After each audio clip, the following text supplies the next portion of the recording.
Production of Kansas City Week in Review is made possible through the generous support of Dave and Jamie Cummings, Smithfield Foods, Haas and Wilkerson Insurance, and by viewers like you. Thank you. Are two governors departing or just one? Kobach meets with Trump for a second time. Sly James with a lot on his plate. This week the number of murders in KC hits an 8-year high. There's friction over a big infrastructure election, and a make-or-break deadline Tuesday will decide the fate of a proposed downtown convention hotel. Plus, what's with those ominous new signs at KCI Airport? Welcome again. Yes, it has been a while. I'm Nick Haynes. What with Thanksgiving and our fall membership drive, we're going to call this edition Kansas City Month in Review. We're going to track the top stories of the week, plus make sure we're updating you on some important stories you may have missed while we were away. Feverishly researching all those stories from the Kansas City Star, Steve Vockrodt, Pitch contributing writer Barbara Shelley, Star reporter, columnist and blogger Dave Helling, and the senior writer for the Call newspaper, Eric Wesson. The Nixon family is packing up the boxes in Jefferson City while still greeting holiday visitors to the governor's mansion this week. Georgianne, it's last time here. We just want to say to everyone what a blessing it's been to be able to speak for and lead the great people of the Show Me State for these 8 years. After 30 years of public service, starting as a legislator, then moving on to Attorney General and then Governor, Jay Nixon now is getting a new title, Private Citizen. What's he going to do with himself, Dave Helling? He's going to be a lawyer. Well, that's what he always Presumably was. he's going to make a lot of money. That's the word anyway. It's a firm in St. Louis called Dowd Bennett that he will join sometime toward the end of January. He leaves office on the 10th. It's a firm, relatively small firm, but Jack Danforth, the former senator, is a member of that firm. So obviously he will be using his political connections built over many years to bring work into the firm and to make a living. Now, replacing him as governor is Eric Greitens, who, like Donald Trump, has never held elected office before and, like Trump, has perfected the art of direct social media while making detours around traditional media. So many stories, Barbara, written about the president-elect's transition into office. What are we learning about Eric Greitens as he prepares to take over the reins of power in Missouri? Well, first of all, I just think the comparison between Trump and Greitens is a little bit overstated as far as social media. I mean, Eric Greitens is not announcing his every move on social media. He's much more serious. He doesn't use near as many exclamation points. But I was looking at Eric Greitens' Twitter account this morning, and you can learn some things about him through his Twitter account. It's a very interesting account, really. And I think what shines through, he's very law and order. He has a lot about the police there. He has himself out, doing morning calisthenics with the police recruits and things like that. I think you're going to find a very, law and order governor coming into. Any other clues, Steve?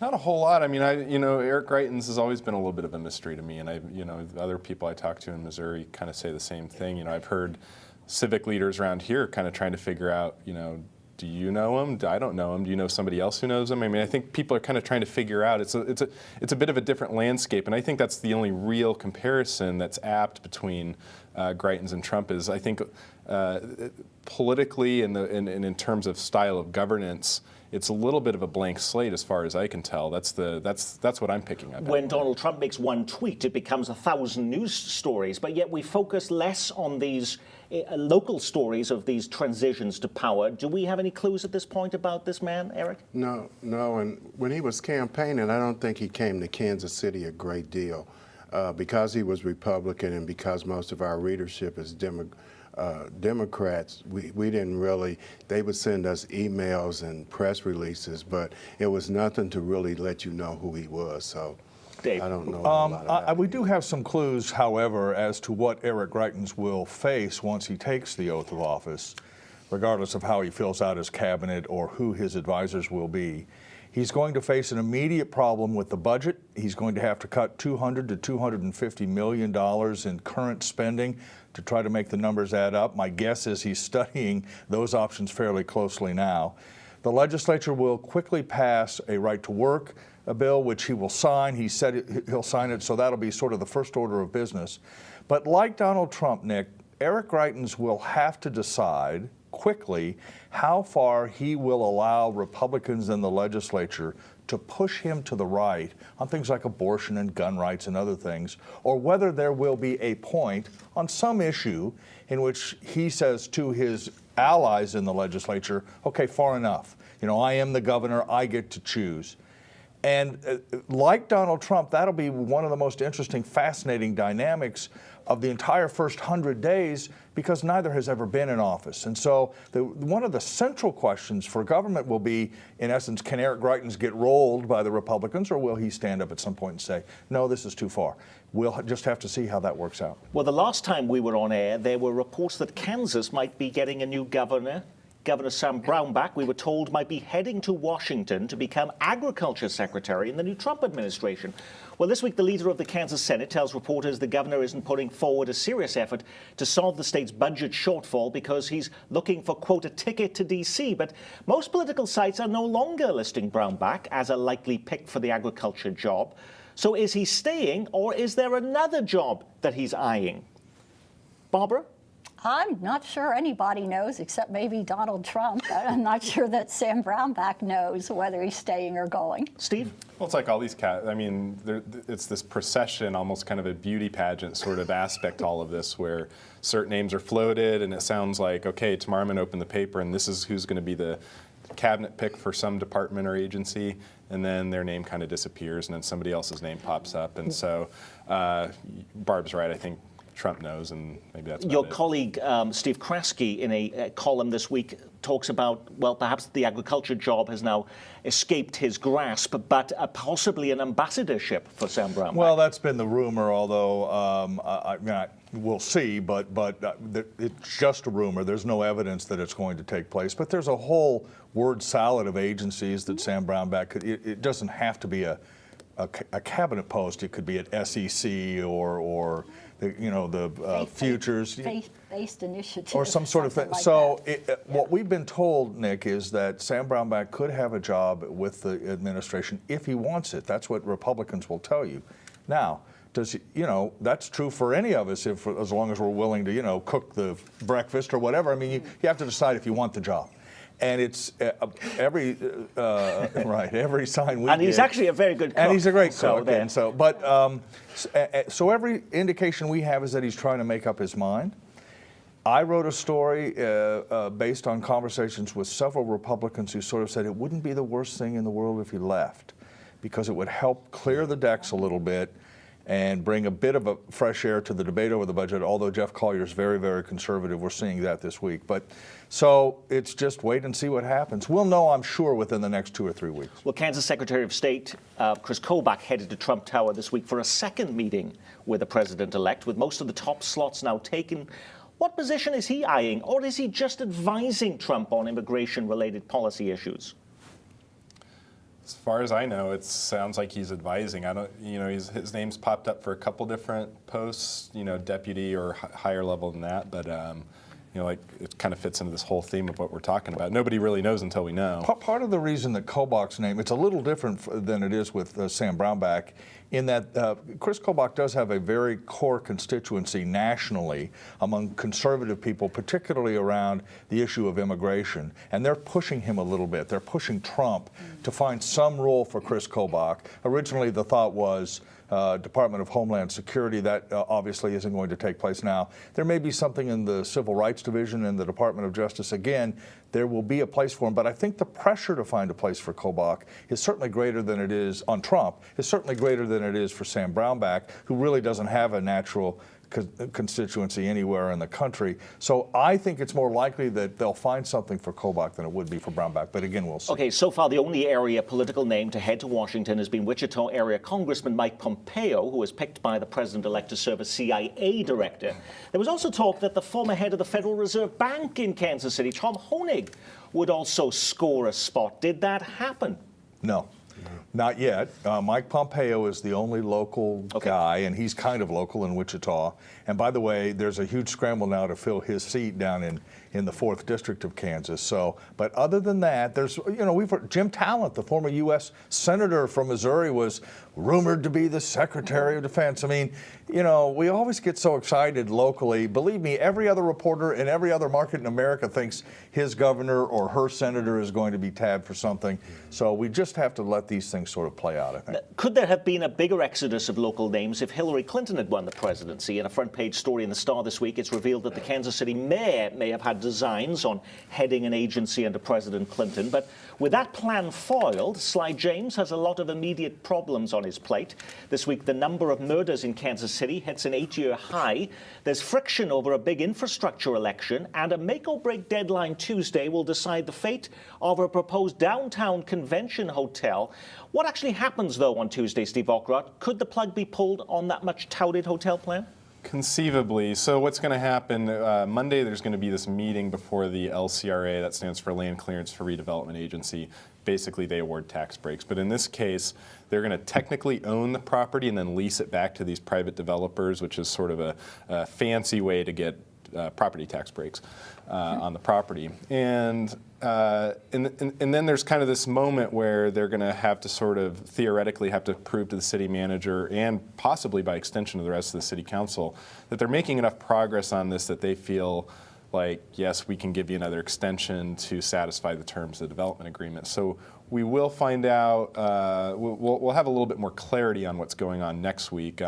The types of things that they would have to show, as I understand it, is commitment for a first mortgage, which is a big step in any construction project. And I think if they can come up with that, that may be enough to kind of settle the waters on this convention hotel issue, which has really kind of become a dicey issue at City Hall. What about the murder rate? Homicides creeping above 120 this week, the highest in 8 years, and the Mayor's Task Force on Violence still hasn't delivered its final recommendations more than a year after it was established. Some task force members, including Pat Clark, have quit. I recommended that they talk to the people. It never happened. There's so many things that were brought up that didn't get the attention. I'm still waiting on them to meet me on 35th and Prospect. Also this week, we're hearing of a new effort to give Kansas City leaders control over the police department. It's now run by a governor-appointed board. Kansas City is the only American city without city officials in charge of the budget of its police department. But does that do anything, Eric, to lower the murder rate? No, that won't do anything, and that's basically just symbolic.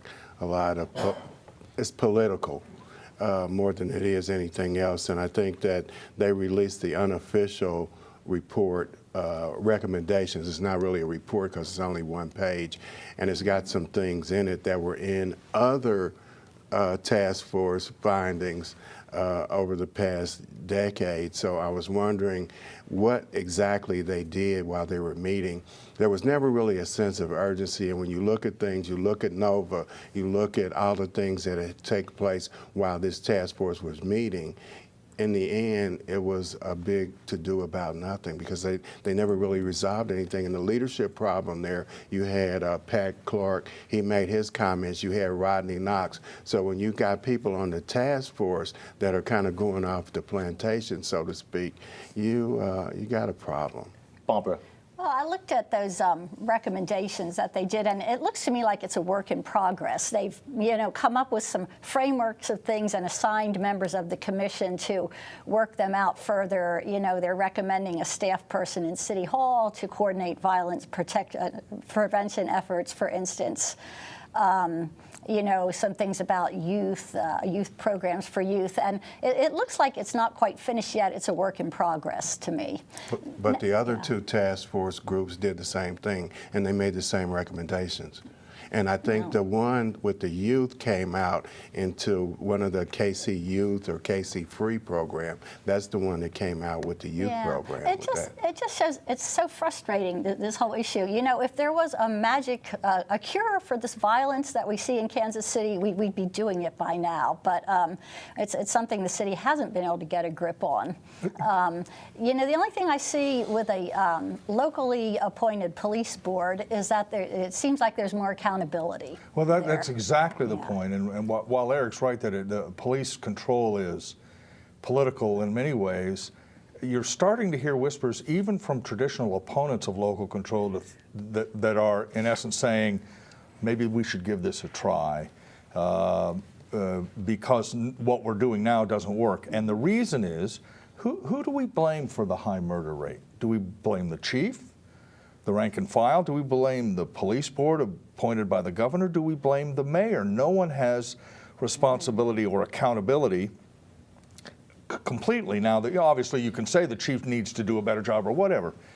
I think local control would clarify that for people and might bring more pressure on people like Darryl Forte and others to try and address But does this it do issue. anything to reduce what has been now an 8-year high in the number of murders in We Kansas don't know, City? Nick. Yeah. But what we're doing now isn't working, arguably, and that's what you'll hear from people. And again, traditional opponents of local control are beginning to crack a little bit on But that the basis. same thing, these numbers tend to be a bit random. And, you know, it's not out of the question that next year we may see the homicide rate fall by the numbers of 30 or something. It just Correct. goes up and down. And you can't police the murders that you have. You can't policy it. You can't task force it. They're random murders. Somebody does something, they get mad, they easy access to guns and bullets, they shoot somebody. So to say it's the chief, the mayor, the task force is kind of a stretch because these are just random acts of violence. Now, Steve Bockrot, you were the person who was the co-author on that front page story in the Star, talking about that full plate of issues that is now facing the mayor. That includes the crime, that includes the Downtown Convention Hotel, and that third one, the I word, the infrastructure election that's taking place in April. And there seems to be friction over that. But why? What's the issue there? Well, there's a few different issues. So the first time I heard about it, it was more than a year ago when the mayor was running for re-election. He spoke about it briefly at a citizens election screening when he was trying to get their endorsement, which, and then since then, it's kind of been this sort of behind the scenes percolating issue that's now starting to come up in, not fully, I shouldn't say fully transparent, but not quite as public a fashion as you would expect, because considering that the council in January has to decide whether they're going to put this on the ballot or not. And so it's kind of been languishing, and now they're kind of really getting into this mode of, how does this thing shape up? And there's questions about, how specific should it be as we sell it to voters? I mean, should we go and tell the voters that this road is going to be fixed and it might cost between this and this amount? Or do we just kind of say, we're going to tackle these 5 issues up here, and we'll just kind of decide once the voters pass something? Or is it something in between? And there's a lot of friction and disagreement about how exactly this thing should look and shape up. I think Quentin Lucas for the 3rd District at large, I think he's got $200 million worth of projects. I think it's going to be project oriented. This is a particular project, like you had mentioned, roads, that we're going to be tackling during this. In addition to that, you've got the 1/8 of a cent sales tax that they're going to be trying to put on the ballot as well, so it'll be 2 taxes. Now, that's a sales tax for East Side development, because they have been frustrated there. Leaders there have been frustrated that not enough infrastructure has occurred in their area, and they want to make sure that they're getting a slice of the pie. Yeah, and that was the general idea. But when you look at the figures and you look, where do you generate sales tax at in that area? And people in the Northland, the Southwest Corridor, are going to have to vote for this tax too. And they're probably not going to vote for a tax that's just going to But for all of the, affect those people. we can talk in the weeds here, I suppose, about all the different aspects of infrastructure. But by and large, haven't voters in Kansas City been willing to support infrastructure bond elections? Is this not a sales tax increase, this $800 million? Yes, although there have been instances in which the voters several decades ago rejected sales tax increases for infrastructure. If it can be sold as a no tax increase proposal, typically Kansas Cityans like it. This is, however, a tax increase, and it's a property tax increase for many, many, many years. That's a much tougher sell. And, Eric talks about the 3rd District wanting $200 million. Every district wants $200 million at some level. There's not enough money to do it. So that's why you're seeing the friction that you're seeing. How do we make sure that everyone feels like he or she is getting a piece of the pie in order to pass this tax increase? It is not a slam dunk by any means. And I can tell you, Nick, living in the city, people are also very worried about their water bills right now. And so adding a property tax to, constantly increasing water bills, that's going to be a tough sell, I think. Now, if you were at KCI Airport this week, you may have noticed some ominous new signs. If you have a Missouri driver's license, you will soon need an alternative ID to fly. Starting in January of 2018, Missouri licenses will no longer pass muster for boarding a plane. Missouri's had nearly 11 years to deal with it, so now we're getting up to crunch time. The Real ID Act was passed in 2005, and in 2009, state law meant to protect the privacy of citizens kept Missouri from complying with the federal act. If they don't get it fixed in the next 13 months, there's going to be havoc at Missouri airports. Missouri citizens trying to get on an airplane and having their Missouri driver's license turned down. Missouri residents would have to use a passport. Don't like it. I think it's a bunch of crap. Even to board domestic flights. A lot of people can't get a passport and they can't afford it. That report from Jennifer Abreu at 41 Action News. This doesn't affect Kansas, by the way, and Missouri is just one of 9 states that is not in compliance with what is known as the Real ID Act, which sets national standards for personal identification. Now, I was checking through our archives and noticed that this became a big headline at the very beginning of January, even before the legislative session began. So why didn't Missouri lawmakers fix it then, Barbara? Well, that's a really good question. They said they were going to fix it, but then they got worried about what kind of ID people were going to show for voting and things like that, and they didn't do anything about the ID we need to take to the airports. You know, the whole thing started as a concern with privacy and the kind of information that's going to go into databases and things like that. The government has made arrangements with some other states, and you know, maybe this is something that the new governor will take on with the legislature. But it's already having ramifications, because I see the Army Times is reporting that military bases all across the country will not accept a Missouri driver's license right now. That were turned away with their if you have a Missouri driver's license. So it is already happening. Yeah. Mm-hmm. Okay. While we were in the midst of our holiday membership drive, the Schlitterbahn Water Park in Kansas City, Kansas, quietly announced they will now dismantle the Verrückt, the world's tallest water slide. 10-year-old Caleb Schwab died on the attraction in August. The park says they will remove the slide after the investigation into that death is complete. So the investigation is still going on, Steve? Yeah, I checked with the Kansas City, Kansas Police Department last week and asked for an update, and they said, you know, we don't have any updates to provide. So, yeah, that's still going on. And what about then? There was all this talk back in August when this first happened. We needed to have tougher regulations on amusement parks on both sides of state line. We're going to be heading into a legislative session on both sides of state line in just a few weeks. Are there bills that have been introduced to do something about that? I haven't seen anything pre-filed, and you know, this tends to be the sort of thing where right as something happens, they talk about, you know, we're gonna introduce legislation about this, and we're gonna get this thing fixed, and then once they kind of get down into the weeds of, you know, really doing a budget and things like that, it tends to sometimes get lost. Although, you know, it's important to remember that Scott Schwab is, you know, still a member of the legislature. He got reelected. He's the father of the boy who got killed, so he may be, you know, kind of a reminder to his colleagues of this situation. It may come up. Sam Brownback expressed some thinking that, you know, some acceptance of the idea of regulating these amusement park rides more than it is, which isn't very much right now, so we'll see. Actually, the father was elevated to a leadership position. Yes, correct, and he's a popular guy in the legislature. He's been very reticent to talk about this for obvious personal reasons and maybe for legal reasons as well.